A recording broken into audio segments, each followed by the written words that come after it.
அருள்மிகு வந்தாரை வாழ வைக்கும் வரம் தரும் ஸ்ரீ 18ஆம் படி கருப்பசாமியோட அருளாசியோடு என்னை ஆளக்கூடிய மகாகாளி ஆசியோடு இன்று அவர்களுடைய பேராசியோட பிறந்த குழந்தைக்கு, ஆண் குழந்தைக்கு இன்றிலிருந்து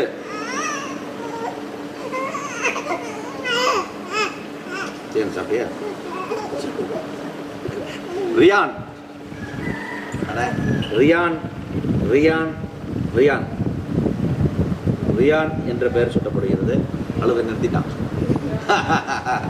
ரியான் வேதராண்யம் பயிற்சி, வேதராண்யம் பயிற்சி. கருப்பசாமி பல்வேறு ஆலயத்துக்கெல்லாம் போயிட்டு மன நிம்மதி இல்லாமல் கருப்பசாமி இந்த இடத்துக்கு வந்தார். ஒரு நம்மளும் ஒரு 5 குறி 6 குறி காசை கட்டி பார்க்கலாம், அதை பண்ணி பார்க்கலாம், சாமி வருதான்னு பார்ப்போம்ட்டு கேட்க வந்தார்.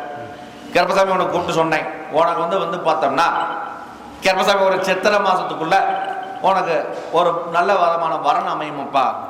சாமி வயசாகி போச்சு, கேட்குற இடம் பார்க்குற இடம் இந்த இடம் விட்டு நிற்கிது. நான் சொன்னது தானப்பா, உனக்கு வாழ்க்கை அமையுது, வரன் அமையுது, தொழில் அமையுதுன்னு சொல்லிவிட்டேன். வாழ்க்கை அமைஞ்சிருச்சா? ஆயிடுச்சு. எத்தனை நாள் ஆச்சு?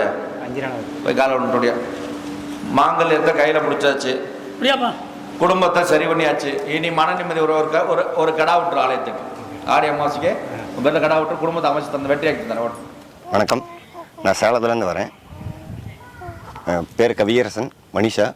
5 வருஷமாக குழந்தை இல்லாமல் இங்கே கருப்பசாமி கோயிலுக்கு வந்தோம். தெரிஞ்சவங்க மூலியமாக தான் இங்கே வந்தோம்.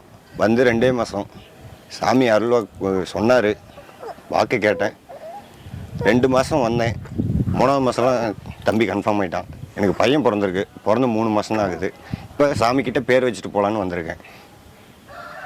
கருப்பசாமிக்கு ரொம்ப நன்றி. அவன் காவல் தெய்வம், காக்கும் தெய்வம். அவனை நம்பி சரணடைஞ்சவங்களை அவன் காப்பாத்தாம விட்டதா சரித்திரமே கிடையாது.